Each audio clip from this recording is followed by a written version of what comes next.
प्रिय विद्यार्थियों, आज की इस ऑनलाइन क्लास में आप सभी का स्वागत है। आज हम लोग इस वीडियो में हिंदी गद्य गरिमा के दूसरे पाठ का अध्ययन करेंगे, जिसमें लेखक हैं आचार्य महावीर प्रसाद द्विवेदी। तो आइए विद्यार्थियों, इनकी जीवनी से हम शुरू करते हैं इस पाठ का। इस जीवनी को हम पहले जानते हैं, उसके बाद उनके पाठ का अध्ययन किया जाएगा। तो देखें, आचार्य महावीर प्रसाद द्विवेदी, जिनका जीवन काल दिया हुआ है सन 1864 से 1938 तक। आइए इनके संबंध में विस्तार से जानते हैं। हिंदी के युग प्रवर्तक आचार्य महावीर प्रसाद द्विवेदी का जन्म 1864 ईस्वी में रायबरेली जिले के दौलतपुर गांव में हुआ था। जी हाँ विद्यार्थियों, आचार्य महावीर प्रसाद द्विवेदी को हिंदी का युग प्रवर्तक आचार्य बताया गया, क्योंकि इन्होंने हिंदी गद्य साहित्य में अपने समय में एक नवीन आयाम को प्रस्तुत किया, एक नई दिशा को बनाया, जिसके कारण इनको युग प्रवर्तक कहा गया। तो इनका जन्म सन 1864 ईस्वी में उत्तर प्रदेश के रायबरेली जिले के अंतर्गत दौलतपुर गांव में हुआ था। इनकी प्रारंभिक शिक्षा घर पर ही हुई। इनकी जो प्रारंभिक शिक्षा थी वो घर पर ही हुई, और ऐसा प्रायः आप लोगों ने देखा सुना होगा कि जो छोटे बालक होते हैं, छोटे स्तर के होते हैं, या किसी की भी प्रारंभिक शिक्षा प्रायः उनके घर पर ही शुरू होती है, उनके गांव की पाठशाला में ही शुरू होती है। अपवाद स्वरूप कोई दूसरी जगह विद्या अर्जित कर रहा हो, उसकी बात कोई कुछ अलग होती है, लेकिन प्रायः यह देखने को मिलता है कि सभी बालकों की प्रारंभिक शिक्षा की शुरुआत उनके गांव पर, उनके घर पर ही होती है। इन्होंने घर पर ही संस्कृत, बंगला, मराठी, फारसी, गुजराती, अंग्रेजी आदि भाषाओं का ज्ञान प्राप्त किया और साहित्य रचना करने लगे। ये घर पर ही स्वाध्याय के बदौलत संस्कृत का, बंगला का, मराठी का, फारसी का, गुजराती का, अंग्रेजी का आदि भाषाओं का ज्ञान प्राप्त किए और साहित्य रचना को करने लगे। रेलवे के तार विभाग में कुछ समय नौकरी करने के पश्चात सन 1903 ईस्वी में यह नौकरी से त्यागपत्र देकर पूरी तरह साहित्य सेवा को समर्पित हो गए। कुछ समय तक रेलवे के तार विभाग में नौकरी करने लगे, और उसके बाद सन 1903 ईस्वी में ये नौकरी से त्यागपत्र देने के बाद साहित्य सेवा में पूरी तरह से लग गए। उस समय हिंदी में अनगढ़ रचनाएं हो रही थीं। उस समय हिंदी में जो रचनाएं हो रही थीं वो इनके हिसाब से अनगढ़ थीं। हिंदी भाषा को परिष्कृत और परिमार्जित रूप देने के उद्देश्य से इन्होंने सरस्वती नामक पत्रिका का संपादन किया और नए लेखकों का मार्गदर्शन किया। तो उस हिंदी को परिष्कृत और परिमार्जित रूप देने के लिए ही इन्होंने सरस्वती पत्रिका का संपादन भी किया और नए लेखकों का मार्गदर्शन भी किया। नए लेखकों को लिखने के लिए इन्होंने प्रेरित किया। सन 1931 ईस्वी में काशी नागरी पचाड़ी सभा ने इन्हें आचार्य की पदवी से विभूषित किया। जी हाँ विद्यार्थियों, 1931 ईस्वी में जो काशी नागरी पचाड़ी सभा संस्था है, जो हिंदी के विकास में काम करती है, हिंदी के सुधार में काम करती है, उस संस्था ने इनको आचार्य की पदवी से विभूषित किया। यह जो लाइन है पूरी तरह से महत्वपूर्ण लाइन है,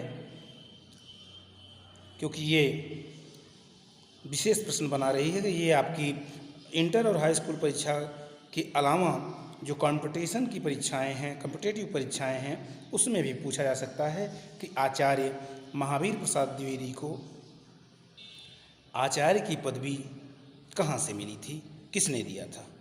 तो आप देख रहे हैं काशी नागरी पचाड़ी सभा ने इनको आचार्य की पदवी से विभूषित किया। तो विशेष रखेंगे ध्यान आप लोग। आइए आगे की ओर चलते हैं। हिंदी साहित्य सम्मेलन में इन्हें वाचस्पति की उपाधि से अलंकृत किया गया। और जो अगली संस्था है जिसका नाम हिंदी साहित्य सम्मेलन बताया जा रहा है, इस संस्था ने इनको वाचस्पति की उपाधि से अलंकृत किया, साहित्य के वाचस्पति के रूप में इनको विभूषित किया। सन 1938 में साहित्य की अविस्मरणीय सेवा करते हुए द्विवेदी जी परलोकवासी हो गए और सन 1938 में साहित्य की सेवा को करते हुए, जिसको हम लोग भूल नहीं सकते हैं, उस सेवा को करते हुए द्विवेदी जी परलोकवासी हो गए, गोलोकवासी हो गए, इनका निधन हो गया। तो इस प्रकार से आप लोगों ने आचार्य महावीर प्रसाद द्विवेदी के जीवन वृत्त को देखा। आइए इनके जीवन से संबंधित, शैली से संबंधित, रचनाओं से संबंधित अन्य बातों को हम लोग देखते हैं, जो आपकी बुक में नीचे की ओर दिया जा रहा है। आप लोग देख रहे होंगे इसमें। द्विवेदी जी का साहित्य भंडार विपुल है।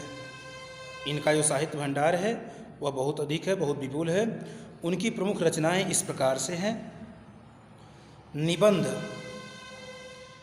द्विवेदी जी के सर्वाधिक निबंध सरस्वती में तथा अन्य पत्र पत्रिकाओं में निबंध संग्रहों के रूप में प्रकाशित हुए। द्विवेदी जी के जो ज़्यादातर निबंध हैं वो सरस्वती में और अन्य पत्र पत्रिकाओं में निबंध संग्रहों के रूप में प्रकाशित हुए हैं। काव्य संग्रह को देखें तो काव्य मंजूषा इनका काव्य संग्रह है। इसमें तमाम प्रकार की कविताओं का सृजन इन्होंने किया है।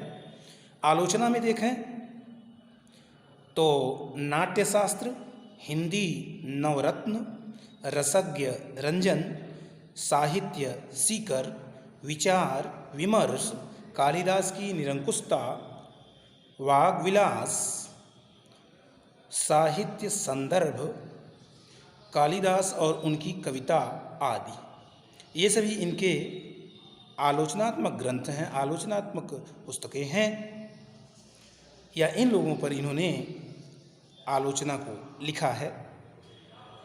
अनूदित में देखें, पहले तो विद्यार्थीगण अनूदित और मौलिक की बात जान लें। लेखक जो अपनी मूल भावना से प्रेरित होकर के रचना को करता है वह उसकी मौलिक रचना कहलाती है, उसे हम उसकी मौलिक रचना कहते हैं। लेकिन जब किसी के द्वारा लिखे गए किसी ग्रंथ को, किसी रचना को अपने विचारों के अनुसार थोड़ा फेर बदल करके, नवीनता ला करके वह लिखता है, तो ऐसी रचना जो होती है वह अनूदित रचना कहलाती है। यानी ये मूल रचना नहीं होती है, अनुवाद की हुई रचना होती है, तो ये होती है अनूदित रचना। तो आइए अनूदित रचनाएं इनकी कौन कौन सी हैं इसको हम लोग देखते हैं। मेघदूत, जैसे यहाँ पर मेघदूत का नाम आया हुआ है, तो मेघदूतम ये संस्कृत साहित्य में लिखा गया है, जो कालिदास के द्वारा लिखा गया है। तो उसका कुछ बदला हुआ रूप इन्होंने दिया है अपने विचारों के अनुसार। तो मेघदूत हो गया। बेकन विचारमाला ये भी अनुदित है। शिक्षा, स्वाधीनता, हिंदी महाभारत, विचार रत्नावली, कुमार संभव। कुमार संभव भी कालिदास की रचना है जिसका नाम रखा गया है कुमार संभवम, लेकिन उसका भी रूप परिवर्तित करके इन्होंने अनुदित रचना बना दिया जिसका नाम रखा कुमार संभव, इसलिए ये भी अनुदित है। गंगा लहरी, विनय विनोद, रघुवंश, किरातार्जुनीय, ये किरातार्जुनीयम से बदल करके किरातार्जुनीय रख दिया इन्होंने। तो इन्होंने इस प्रकार से अनुदित रचनाओं को किया है जो आपने पढ़ा, जो आपने देखा। आइए विद्यार्थीगण हम लोग इसके आगे चलते हैं। विविध संपत्ति शास्त्र, जल चिकित्सा। विविध में देखें संपत्ति शास्त्र है, उसके आगे जल चिकित्सा है, और उसके आगे वक्तृत्व कला है। इस प्रकार से इनका विविध प्रकार के जो रचनाएं हैं वो हैं। संपादन में देखें सरस्वती, जो कि मासिक पत्रिका थी, इसका इन्होंने संपादन किया। अन्य विशिष्ट रचनाओं में देखें तो अद्भुत आलाप, संकलन, हिंदी भाषा की उत्पत्ति, अतीत स्मृति आदि। द्विवेदी जी संस्कृत भाषा के विद्वान थे, अतः इनकी हिंदी रचनाओं की भाषा भी शुद्ध हिंदी है। हाँ, आगे बताया जा रहा है कि द्विवेदी जी संस्कृत भाषा के विद्वान थे, इसलिए इनकी हिंदी रचनाओं की भाषा भी शुद्ध हिंदी है, यानी इन्होंने शुद्ध हिंदी का प्रयोग किया है। ये साथ ही साथ संस्कृत को भी जानते थे। व्याकरण के नियमों की अवहेलना उन्होंने कहीं नहीं की। हाँ, जो व्याकरण के नियम होते हैं, जहाँ जिसका समावेश होना चाहिए, उस नियमों का इन्होंने बखूबी पालन किया है। उस नियम का, व्याकरण के किसी भी नियम का कहीं भी इन्होंने अवहेलना नहीं किया है, उसको तोड़ा मरोड़ा नहीं है। यद्यपि अन्य भाषाओं के शब्द भी इनकी रचनाओं में आए हैं, तथापि भाषा में पूर्ण प्रवाह कहीं बाधित नहीं हुआ है। जी हाँ विद्यार्थियों, यद्यपि अन्य भाषाओं के शब्द भी इनकी रचनाओं में आए हुए हैं, फिर भी भाषा के पूर्ण प्रवाह में कहीं भी बाधा नहीं हुई है, कहीं भी रुकावट नहीं आई है, भले वो शब्द किसी अन्य भाषा के रहे हों। आइए हम लोग इसके आगे की ओर चलते हैं। यथास्थान मुहावरों और लोकोक्तियों का भी सुंदर प्रयोग किया है इन्होंने।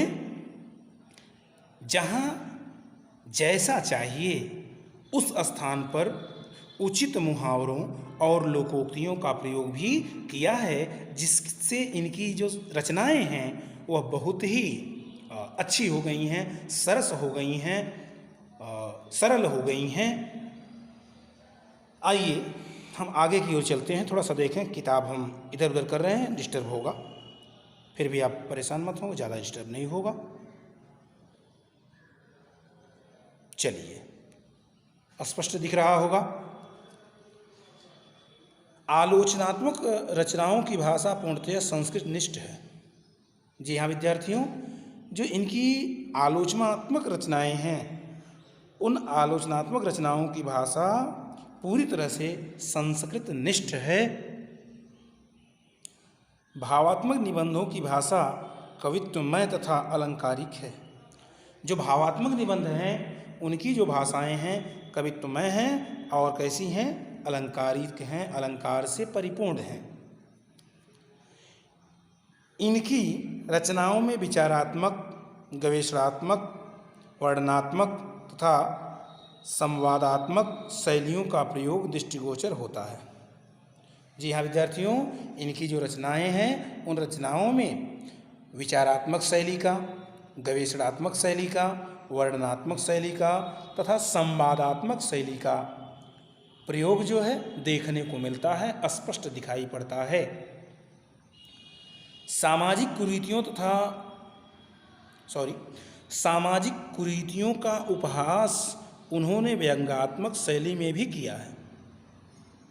हाँ विद्यार्थीगण, जो सामाजिक कुरीतियाँ हैं, सामाजिक बुराइयाँ हैं, चाहे वो धर्म से हों या कोई भी हो, तो उसका उपहास इन्होंने व्यंग्यात्मक शैली में किया है, व्यंग के रूप में किया है।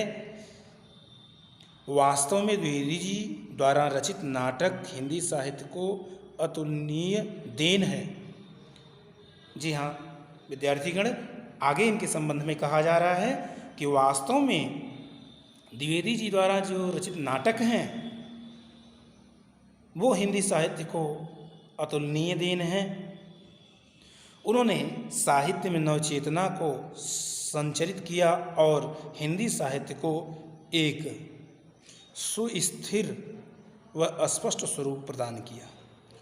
उन्होंने साहित्य में नई चेतना को जगाया, जैसा कि आप पहले ही इनको शुरू किए हैं तभी पढ़े हैं कि ये युग प्रवर्तक आचार्य थे, ये हिंदी के युग प्रवर्तक आचार्य थे। तो वही बात यहाँ भी कही जा रही है कि साहित्य में नव चेतना को इन्होंने संचारित किया, साहित्य में नई भावनाओं को, नए नियमों को, नई विधाओं को, नई रचनाओं का समावेश किया। जो पुरातनता थी, जो कठोरता थी, जो कमियां थीं, उसको उन्होंने दूर किया और हिंदी भाषा को एक सुस्थिर व स्पष्ट स्वरूप प्रदान किया। और हिंदी भाषा को इन्होंने एक सुस्थिर और स्पष्ट स्वरूप जो है प्रदान किया। तो इसके साथ आप लोग देख रहे होंगे कि आपकी रीडर बुक में या हमारे जो स्तर पर जो इनका जीवन परिचय जानना चाहिए उतनी बातें यहाँ हो गई। तो हम लोग यहीं इस चैप्टर को अब जो है बंद करते हैं।